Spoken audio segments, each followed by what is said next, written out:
Himno número 343 con la ayuda del Señor.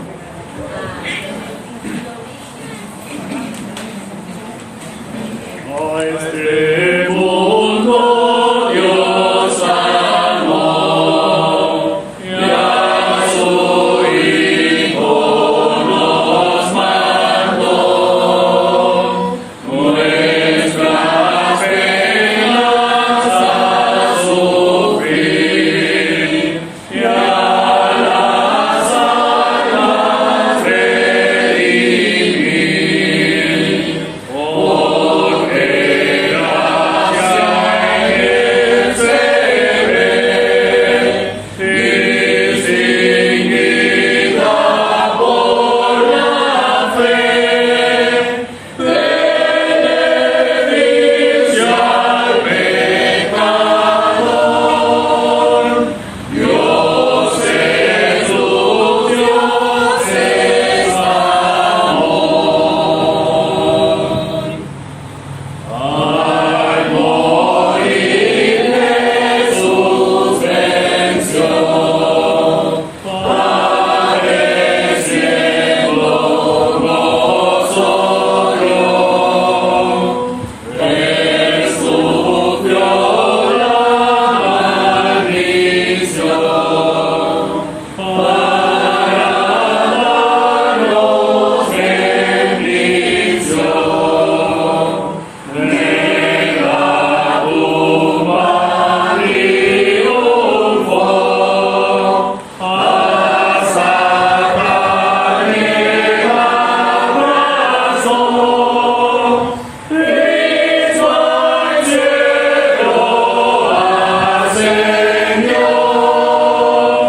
hombre a la gloria entró.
Deseo que leamos en esta ocasión en Hechos de los Apóstoles capítulo 1, versículo 1. En el primer tratado, oh Teófilo, hablé acerca de todas las cosas que Jesús comenzó a hacer y a enseñar, hasta el día en que fue recibido arriba, después de haber dado mandamientos por el Espíritu Santo a los apóstoles que había escogido, a quienes también, después de haber padecido, se presentó vivo, con muchas pruebas indubitables, apareciéndoles durante 40 días y hablándoles acerca del reino de Dios. Hasta allí está bien la lectura, en la confianza de que el Señor la hará próspera en esta ocasión. Deseamos mirar algunos aspectos de nuestro Señor Jesucristo visto en estos primeros versículos, que son la introducción al libro de los Hechos de los Apóstoles. Sabemos que es Lucas el autor humano de este libro de los Hechos, que ha sido conocido como Hechos de los Apóstoles, o podría también llamarlo, como algunos sugieren, Hechos del Espíritu Santo o Hechos del Cristo resucitado, porque aquí lo encontramos en la introducción de este precioso libro histórico del Nuevo Testamento. Lucas, en el primer tratado que hace referencia, está mencionándonos el Evangelio según Lucas, donde se dirige a Teófilo, un hombre importante, y creemos que después que este médico amado reúne toda la información y se las escribe a Teófilo, este hombre, después de haber leído ese tratado, después de haber leído ese precioso evangelio de Lucas, creemos que él debió haber abrazado la fe en Cristo, haber depositado su confianza en el Cristo que murió y que resucitó, como es descrito en ese evangelio. Y aquí nuevamente escribe a Teófilo. Podemos apreciar que está dándole instrucciones a un creyente nuevo en la fe. Y en esta mañana, hermanos, deseo que miremos al Señor Jesucristo en 5 facetas de su persona, vistas en esta porción. Queremos ver al Señor como el fundador, como el legislador, en tercer lugar, como la víctima, en cuarto, como el conquistador, y en quinto lugar, como el revelador. Ahora, veamos al Señor como el fundador. ¿Y por qué digo que Él es el fundador? Porque Él es el fundamento de nuestra fe, hermanos. Él consumó la obra de la redención. Son memorables, apreciadas y muy estimadas las palabras que Cristo expresó en la cruz antes de entregar su espíritu al Padre, cuando dijo: consumado es. Una obra finalizada, una obra concluida, una obra que satisfizo plenamente el corazón del Padre. Ahora hay redención. Ahora podemos apreciar en este precioso libro, en el día de Pentecostés, el descenso del Espíritu Santo y el nacimiento de la iglesia, basado en la obra que el Señor Jesucristo realizó. Entonces, Él es el fundador, el fundamento de nuestra fe. Y aquí se nos habla de que Él comenzó a hacer y a enseñar. Lo inició como un arquitecto que diseña un edificio, una gran estructura. Él traza el plano y entonces pone los fundamentos y luego deja que otros sigan, continúen con esa obra. Y eso fue lo que hizo el Señor, comisionando a sus discípulos de que fueran testigos de Él en Jerusalén, en Samaria y hasta lo último de la tierra. Y como fundador, hermanos, es sumamente interesante ver la referencia que hace Lucas de Él. Él comenzó a hacer. Y pudiéramos pensar en sus milagros. Y en esta semana hemos apreciado algunos de sus muchos milagros. Milagros que testifican del poder de Dios en la bendita persona del Señor Jesucristo. Leemos en el capítulo 2, versículo 22, varones israelitas, oíd estas palabras, Jesús Nazareno, varón aprobado por Dios entre vosotros. ¿Cómo fue aprobado? Con las maravillas, prodigios y señales que Dios hizo entre vosotros por medio de Él, como vosotros mismos sabéis.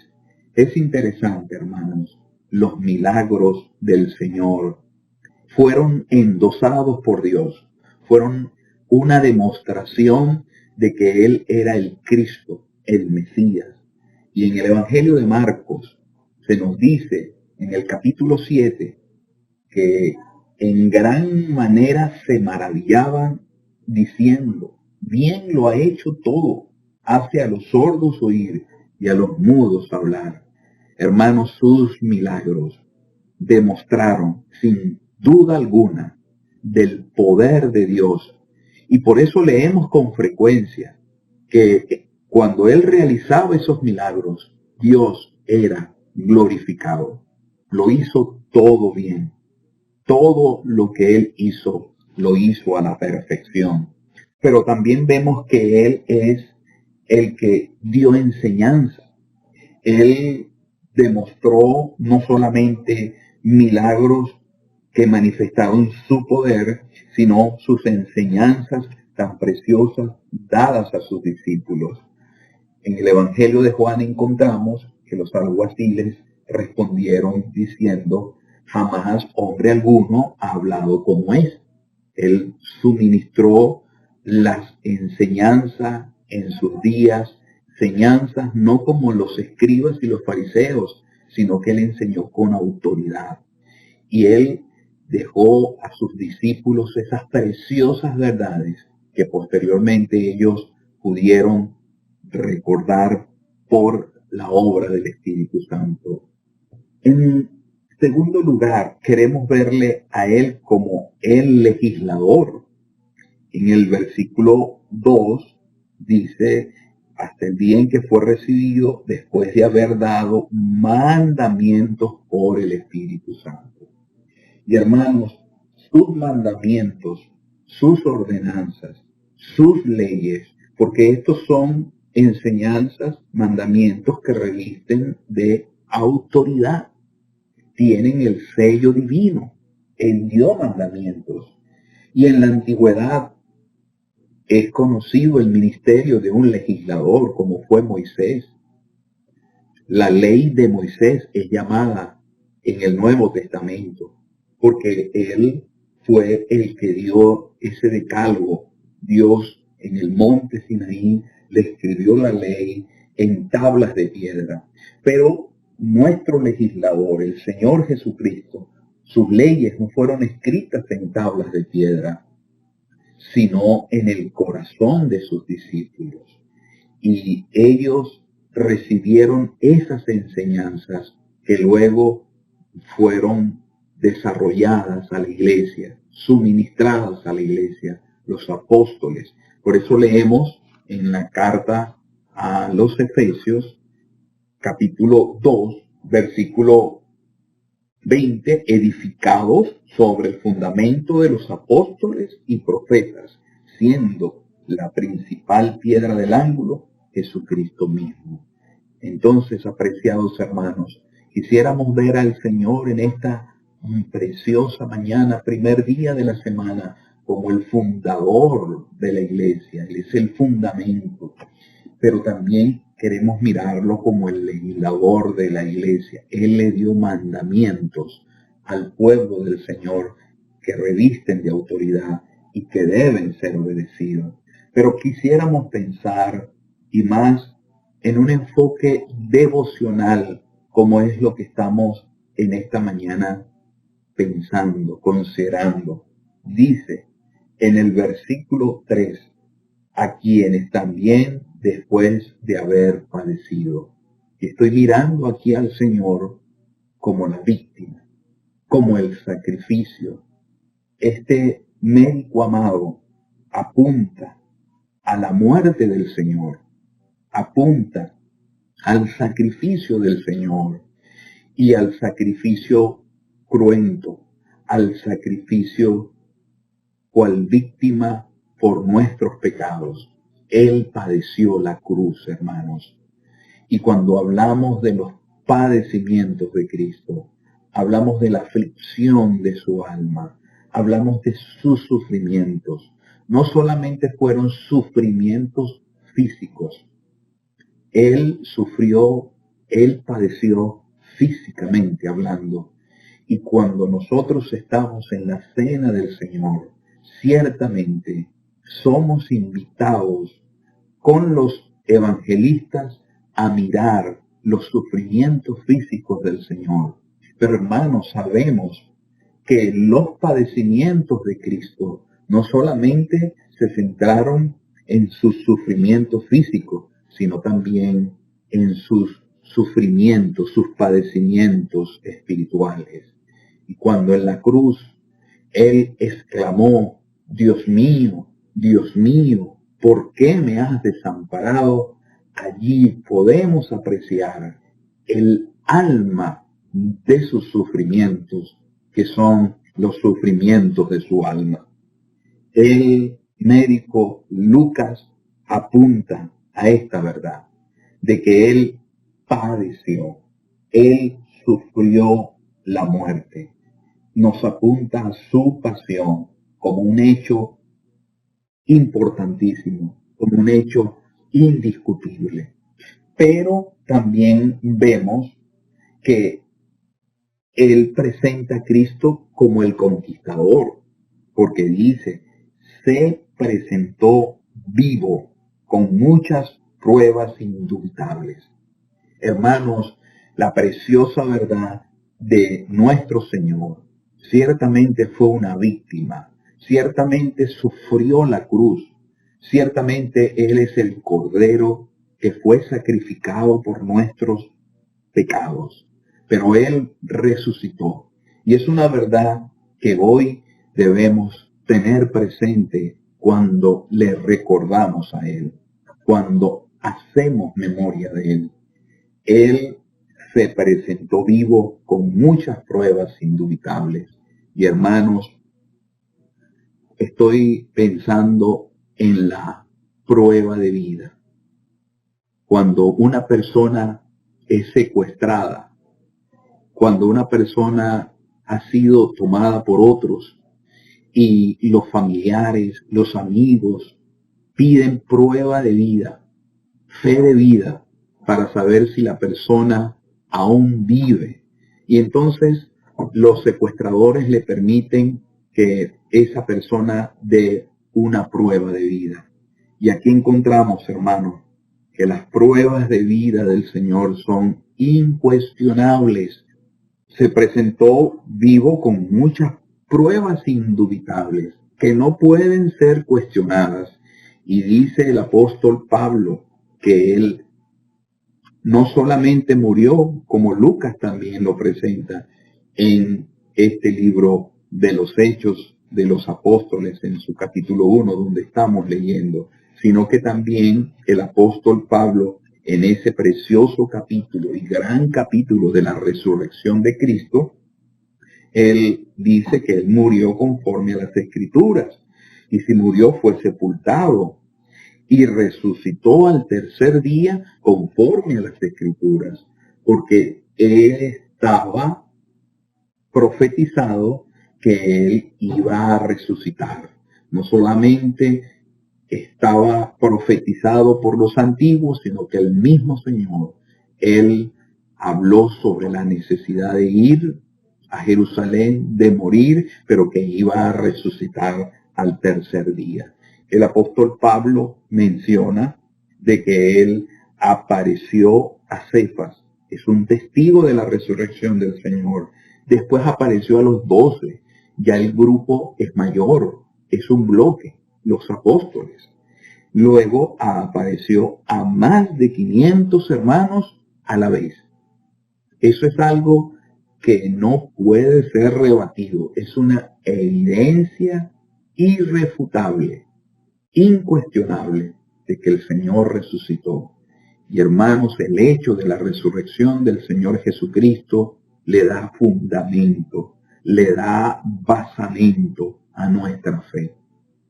Como en este capítulo 15 de Primera de Corintios lo encontramos, las razones de la resurrección de Cristo y la importancia que tiene la resurrección del Señor Jesucristo. Entonces, hermanos, Él es el gran conquistador, se presentó vivo. Eso fue algo que no pudo ser rebatido ni lo será, porque es un hecho incuestionable.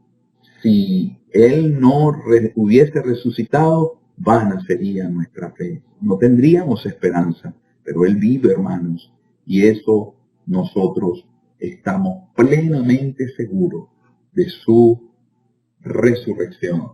Pero finalmente, hermanos, aquí es visto como el revelador. Él estaba en ese periodo con los suyos, dice allí, después que Él resucita, apareciéndoles durante 40 días y hablándoles acerca del reino de Dios. Ese fue el tiempo cuando estuvo con sus discípulos.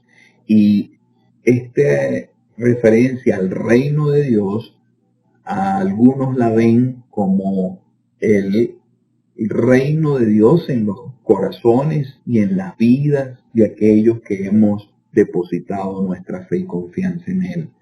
Porque en el Sermón del Monte el Señor habló: buscar primeramente el reino de Dios y su justicia, y todas las cosas vendrán por añadidura. Y también habla de que el reino de Dios no es comida ni bebida, sino justicia, paz y gozo en el Espíritu Santo. Entonces, aquí es el gobierno del Señor en los corazones de sus hijos, hablándoles del reino de Dios. Pero también podemos mirar que esta era la esperanza mesiánica para el pueblo de Israel, de que Él va a instaurar su reino. Como ellos después preguntan, versículo 6 del mismo capítulo 1 del libro de los Hechos: entonces los que se habían reunido le preguntaron diciendo: Señor, ¿restaurarás el reino a Israel en este tiempo? Y entonces el Señor le dice: no os toca a vosotros saber los tiempos o las sazones que el Padre puso en su sola potestad. Entonces, hermanos, aquí vemos estas facetas muy preciosas del Señor Jesucristo en estos primeros versículos introductorios de este hermoso libro histórico del Nuevo Testamento, donde encontramos los hechos del Señor resucitado. Deseamos, hermanos, que Él nos ayude a siempre mirarle a Él. Hay en Él perfecciones, encantos, bellezas, hay facetas de la persona del Señor Jesucristo que son dignas de admirar. Él es el fundador, fundamento, Él es el legislador, Él fue la víctima, el conquistador y el revelador. Que Él bendiga su santa palabra.